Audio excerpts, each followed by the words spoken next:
All right, we are back once again with another episode. This might be episode 50 something. This might be episode 40. I don't know. Noah Lyons checking in along with Henry Woods. But before we introduce our special guest, be sure to follow us on Twitter at WRGOPod, same as Instagram. Be sure to subscribe, comment, and like on YouTube as I'm waving to the camera.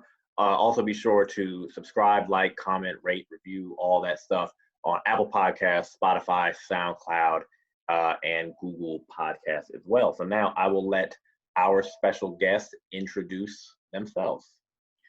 Okay, cool. Hey, everyone. My name's Ayanna Florence. This is the first time I've ever been on a podcast before. I went to Howard. I'm HU17. Whoop, whoop. And I'm a poet. I like to write about poignant topics, I guess you could say. Like, I'm very much so a believer in art is propaganda, you know what I'm saying? So I talk about stuff that is gonna hit people and poke people, you know, touch people. And yeah, I'm happy to be up here. This is exciting. I'm excited. Awesome. So I will let Henry has been coming up with the ideas for all of these podcasts. So before I butcher the purpose of all of this, I will let Henry go ahead and describe why us three are doing this recording today. Right. What's up, guys? So yeah, y'all know I do marketing or digital marketing, and a part of like just consistently pushing out content while we're in quarantine is, of course, keep you guys engaged, get you to share, subscribe, all of that. But also, like, it's a lot happening in the country that directly affects Black people, whether that's like how COVID is spreading, people in unemployment, small businesses. But this specific podcast is about voting, because, you know, we try to focus on politics. So with that, Ayanna was like, you know what I'm saying, when Bernie dropped out, she had some stuff to say, and then she's like, I'm not voting. I was like, oh, no. So like, I reached out to her, and we would definitely like to have that opinion, because as most of you know, this podcast was launched on that same like ideology of I'm not voting, and then this was kind of a reaction of that, because in 2016, I didn't vote. And I was kind of in the mind space of like, I mean, I don't really mess with Trump. They're not gonna let it happen. And I was like, I don't really know Hillary like that. Like, she, you know what I'm saying? I done heard stuff. She definitely has the professional skill set right to hold that position, not doubt her there. However, she didn't directly speak to me what I personally appealed to, and like stuff that directly affected me. How at the time I thought. So that's why I didn't vote in 2016. So I definitely would like you to share your opinion on why you think you don't want to vote in this upcoming election. So that's so funny that you did. So I did vote in 2016, right? And you did? I did. I voted in 2016. And I voted, and I hated Hillary Clinton. I'm gonna tell you that I did not like her. Just like I feel very similarly towards her that I kind of feel towards Biden now. Like, I don't agree with the policy. I don't agree with, can I cuss? Yeah. I don't agree with, okay, I just want to make sure. Yeah, you can. You can.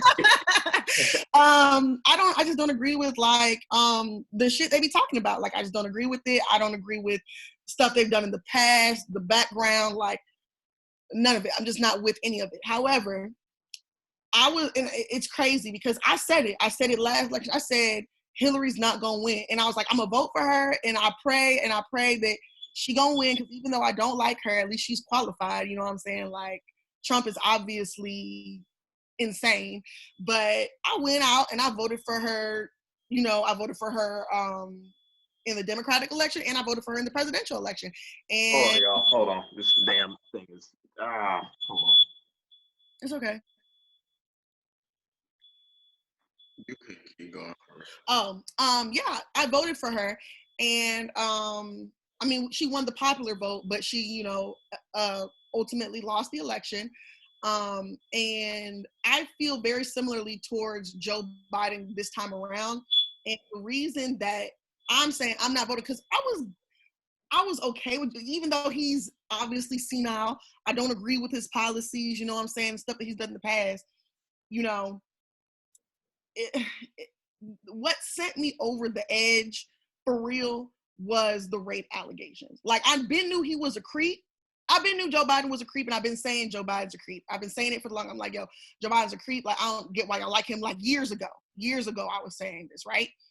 And, you know, as people are, you know, getting to know him more and he gained more and more notoriety, these rape allegations that were already, you know, already existed, they just resurfaced, you know what I'm saying? And it's like, nobody's reporting on this, because I read the whole article and I read her story, and it just really affected me. It was disgusting, like what he did. It's disgusting. And I just do not know if I don't believe that putting aside my morals is worth this. You see what I'm saying? Like, I don't know how I could deal with myself after voting for someone who's committed sexual assault. I don't see myself doing that. And I understand the need of why we need to vote for Joe Biden. Like, I get it. I feel like if I was in a state, like I live in Virginia, like I'm pretty positive Joe Biden's going to sweep here, but you know,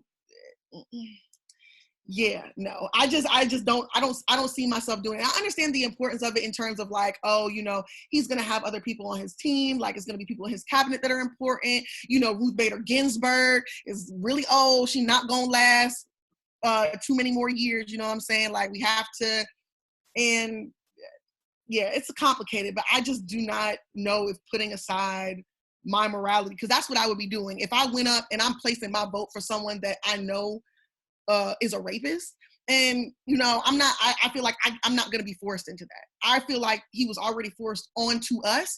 I'm not going to be forced into voting for a rapist, period. If I was in a swing state, I might be a little more sensitive to it. Like, I would feel a little bit more of a duty to get my ass in the voting booth and vote for him. But yeah, I just don't see myself doing it. And that's not to say like, I don't want to encourage people like, oh, you shouldn't vote. I just feel like no one should be judged either way, because you know what I'm saying? At the end of the day, we do live in a democracy. And if it's my choice that I don't want to vote because of these reasons, I should be able to do that, especially as a Black woman. You know what I'm saying? I should be able to make that decision and then not be judged for it afterwards. You know what I'm saying? No, I definitely appreciate you for sharing that. Especially because you seem to have like a personal connection with whatever. And I can like, if we about to get deep on it, like I can see exactly where you're coming from. I can see where you're coming from in the sense of like, you don't want to put your morals aside, right? Because that's like asking you to step outside of your own personal character, and that's not something like we would want to do, right? Especially when voting for president. Right. Like, with these allegations, we did episodes of this in the past, and like how the Me Too movement have affected people and how people have countermeasures X, Y, and Z. I guess, like, I've been sexually assaulted. And like dealing with that trauma personally, and then like publicly, and then like especially in the time period of like Me Too, for myself, it was very triggering. Because as a Black male, I think about it twofold and not just like one. And it's hard to think about it like that, because like on one end of it, like I did grow up in Georgia in the South, where like things like Emmett Till are constantly in the back of your mind, or not even that, where like football players at UGA are getting accused of things. So it's stuff like that, to where like that's obviously there.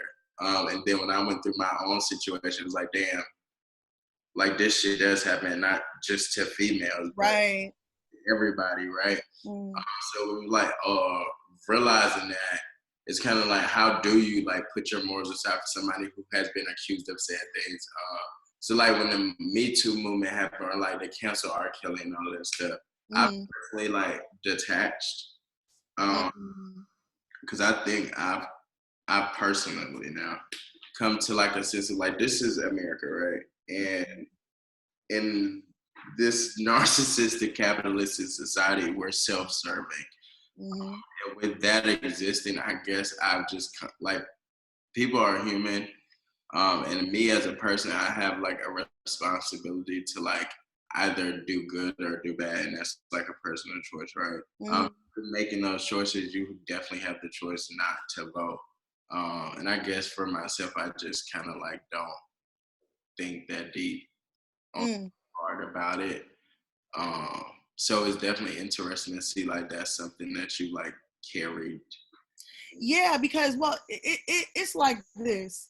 I speak so much. I don't know if y'all, well, you might not know. I was in like a couple of pageants at Howard, and my platform when I was in the Alpha pageant, my whole platform was on sexual assault in college back when, before anybody was talking about it. You know what I'm saying? Like, this is something that I consistently talk for. I'm consistently like amplifying the voices of people who have been victims of sexual assault. Like, it's something that's a big part of me and who I am as a person, you know what I'm saying?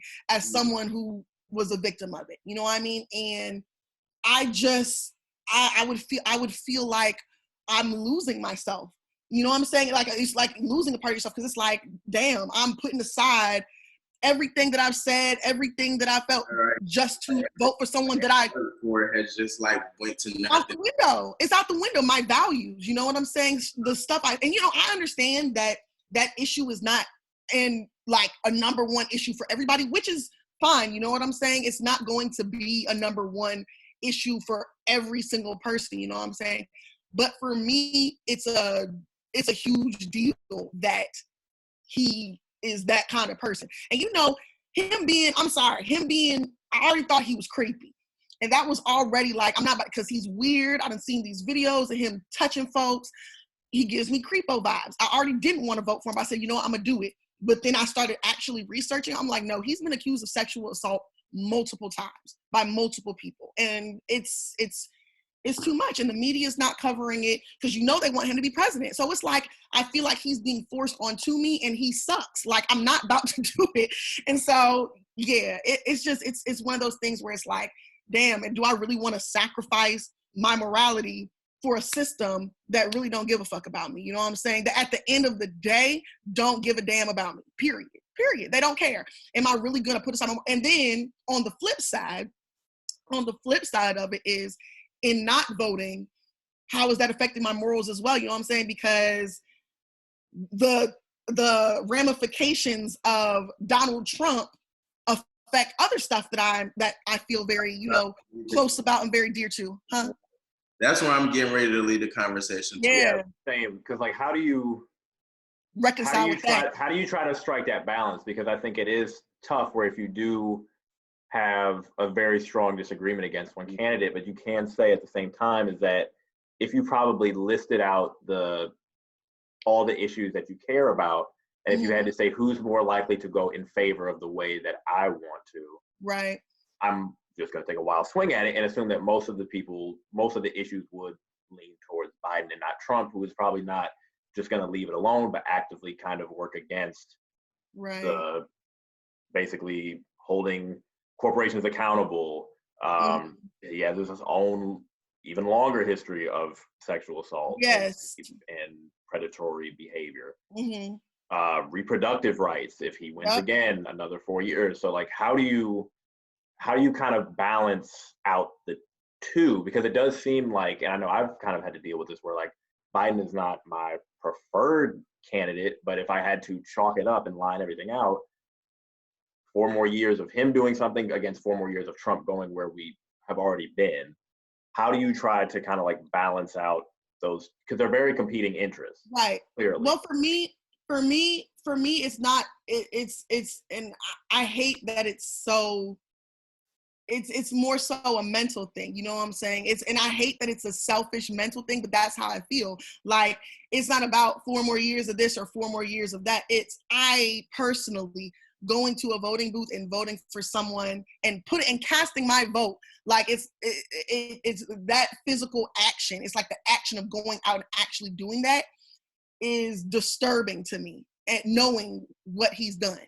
You know what I'm saying? Like, and helping him in any way. Because it's like, if I go out and I vote for Joe Biden, right, and he doesn't win, I'm going to be absolutely, you know, angry and upset with myself. Like, damn, you went and voted for a rapist and he didn't even win. Then if I vote for him and he gets in the White House, it's like, damn, I voted a rapist into the White House.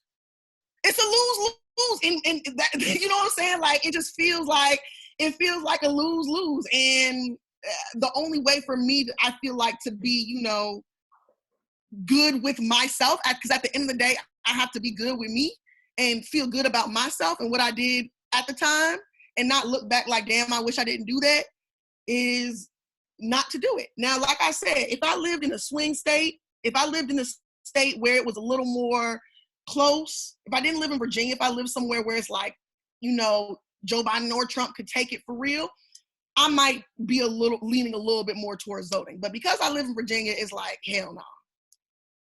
You know what I mean? And I understand what you're saying, because it is morality on both sides, because at the end of the day, if Joe Biden doesn't win and Trump stays in the White House, he's going to do a bunch of fucked up things that, you know, infringe on my morals and my rights anyway. You know what I mean?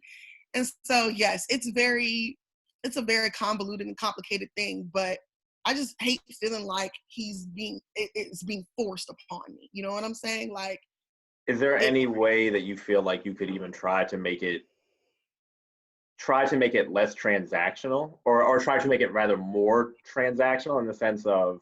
But it's not transactional though. It doesn't feel transactional simply because so much goes into it. Like, it's not like I can't just disconnect from that part of myself. You know what I'm saying? Go ahead, Henry, go ahead. I don't want to be like a devil's advocate, because go ahead. That's kind of like what I've personally done for myself, is like disconnect sometimes. Mm-hmm. And I wish I was able to do this in 2016, because I guess I felt like that with Hillary, because like she's directly did shit that affected like Black people and criminal systems. So like, you know, I get you.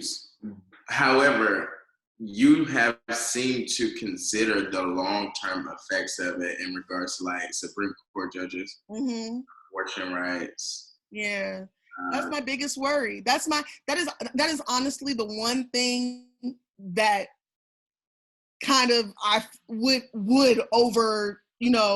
overtake my like disturbing feeling of voting for Biden, is thinking about the Supreme Court and women's rights. That is the one, because that applies, you know what I mean? And that is the one thing that worries me, kind of makes me like, you know, vote. But then I think about going, I think about going and placing my vote that I feel like someone did not earn. You did not earn that vote for me. Now, and I'm not saying that my mind can't be changed, or like I might not, because, you know, November's a whiles away and Donald Trump is getting stupider by, you know, the day. So it just, every single day, it's like, we got to get him out. But I just don't know if it's worth sacrificing my So then what is there? I'm making the assumption based off just the conversation that we've had. Do you really think that there's anything that could actually persuade you to vote? Because it sounds to me, in just our conversation, that what would that possibility that would kind of get you? Or it just seems like you're just out. Like, and that's not like an attack. I'm just, it's a question. No, I don't feel attacked. No, it's not that. I don't know. I don't know what could convince me. And that's really what it is. Nothing has been shown to me yet that has convinced me that it's worth putting my morals aside. You know what I'm saying? Nothing yet. And I'm not saying it's not going to happen, but there hasn't even been any accountability in these allegations. You know what I'm saying? Nothing's been brought up. He hasn't, the one time it was brought up before, like last year, before he ran, or when he first announced he was running, and it was sexual harassment claims. These weren't the assault claims, these were harassment claims. And he got on Twitter and basically victim blamed. He did a whole video about how the times have changed, and he didn't even apologize. So clearly he holds no type of, what's the word, when you feel bad for something, you know what I'm saying? Like, he don't hold no type of remorse, thank you, I'm sorry. No type of remorse. You're not showing me that you give a damn at all. So like even to again like poke you because you said you're controversial and I kind of am myself. So like with that, like so like again, me as a black man, I think about this too, folks. Like his criminal, he wrote the like bill. Period. So you don't think like most black people have those same considerations of I'm my morals. Well, they don't, because I'm about to tell you the average black person is not us. They don't, and I live in Virginia where Joe Biden won overwhelmingly over everybody else here. You know what I'm saying? They love Joe here. Black people love Joe Biden. You know what I'm saying? My parents were huge Joe Biden fans before I turned their ass the other way. I'm like, y'all need to really listen to what this man is saying. He's garbage. You know what I'm saying? And my dad voted for Elizabeth and my mom voted for Bernie. And so, but they love him here. They love him here. And because the average black person attaches Biden to Obama, and that's it. And Biden abuses that, and I don't like that either. I don't like it was already so much about him that I didn't like, and I was like, I really don't want to vote for this man. And it was like the rape allegations just took it. Oh, it was the straw that broke the camel's back for me. And so no, I don't think the average black person has those apprehensions about the crime bill and this, because most of his fan base, I hate to say fan base, but fan base is made up of it's made up of a lot of black people. Like black that he directly goes out and appeals to us and tries to get us because he knows that he has that, especially Southern black folks, especially. But why is that though? Because we talked about this with Gabby or a little bit, how like the public opinion, especially toward like between like black conservatives and then young blacks, those are two different opinions with Biden because like you just said, older Southern conservative blacks seem to like have a huge support for Biden. And like for myself, I think about that in terms of like they did exist within the society with like segregation, then that kind of like progressed, and then it was like very heavy policing, and then we progressed now to a time where like, oh, it's non-existent, but it's like institutional. So it still exists within that system, so they kind of like play by the rules or play it safe. Right. Biden is that person, right? But like for us, the younger black, more progressive, free, individualistic people who like we don't mess with the systems, we don't really like want to follow the rules.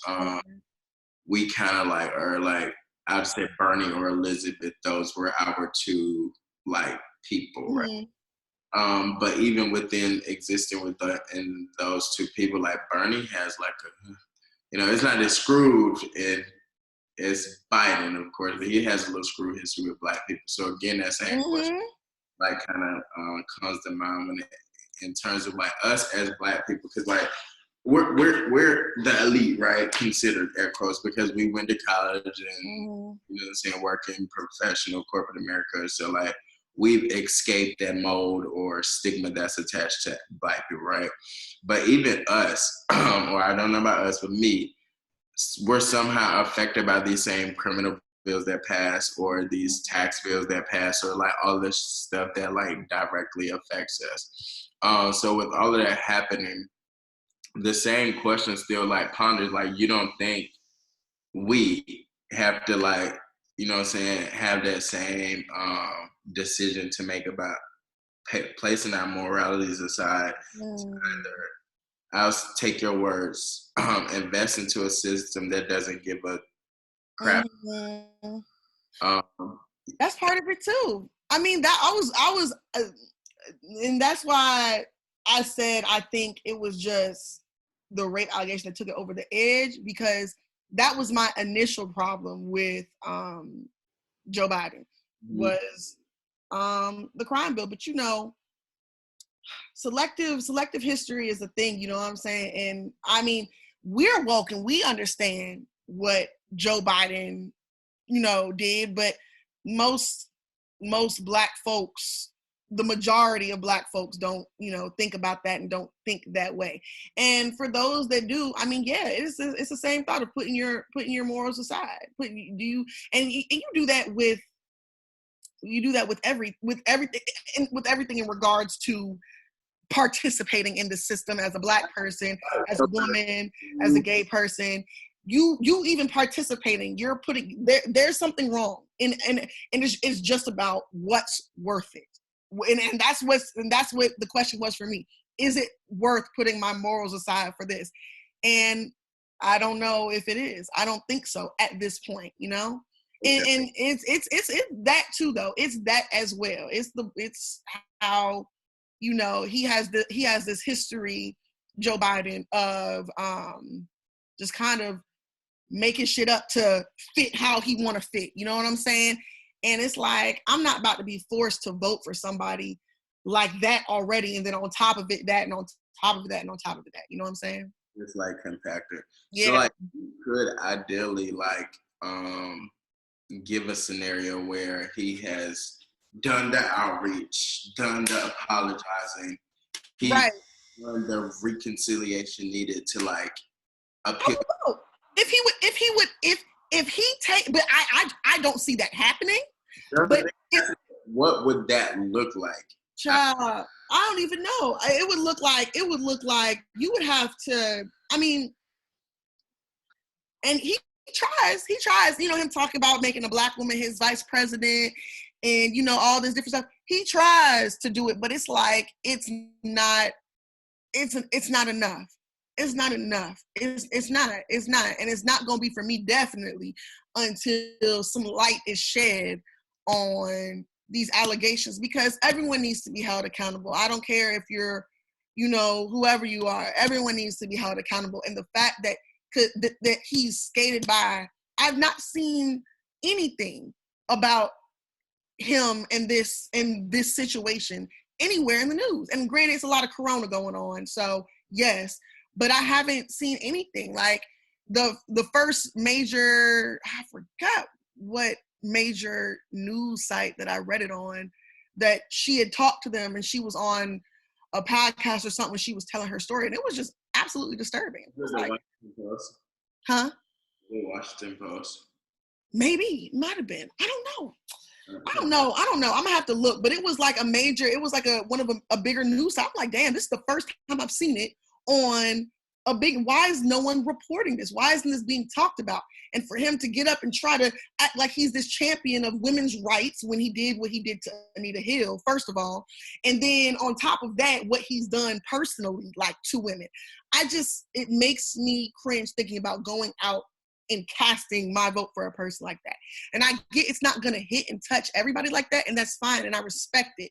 But the only issue that I took was getting on Twitter and Instagram or whatever and seeing people, if you're not voting in this upcoming election, you're a dumbass, you're stupid. I'm like, I'm not stupid. Like, I've done the research. Like, you know what I'm saying? Like, I'm very involved in politics. Like, I keep up with it. You know what I'm saying? I read, you know what I'm saying? Like, I'm like, I'm not like, I've considered this heavily for months before coming to this. You know what I'm saying? Like, it's not like it just happened like that because Bernie dropped out. Like, I was already like, I'm not voting for this man if he becomes the Democratic nominee, because he has not done enough. He has not done enough. I'm sorry.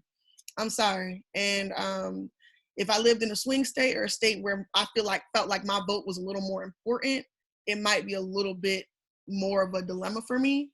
But I know Joe Biden's going to win Virginia. They love him. I know he's going to win Virginia. I know he's going to win Virginia. So yeah, I'm gonna be mad if I go out there and vote and if I go vote and he wins and he's in the White House. Like I said, I'm gonna vote a rapist in, and if he loses, it's like, damn, I voted for a rapist and he didn't even win. You know what I'm saying? So yeah.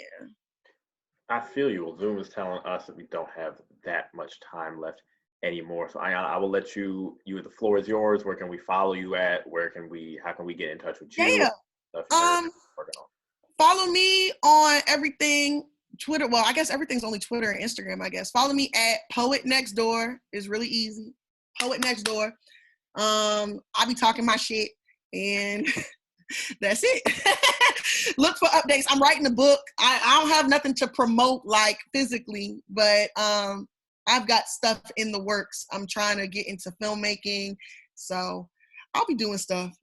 Awesome. We will look out for all that, especially the book. So be sure to follow us on Instagram and Twitter at WRGO Pod. You can be sure to watch this video on YouTube, which will be up. So hello. Be also sure to like, subscribe, listen, and comment on Apple Podcasts, Spotify, SoundCloud, and Google Podcasts. So until then, Ayanna, thank you once again for coming on. We really appreciate the conversation. Thank you guys for inviting me. This was the coolest thing ever. Like, I've never been invited to be on a podcast. Super cool. Thank you. I said we appreciate you for being like so transparent and open. Of course. Yeah, of course. Thank you guys so much. All right.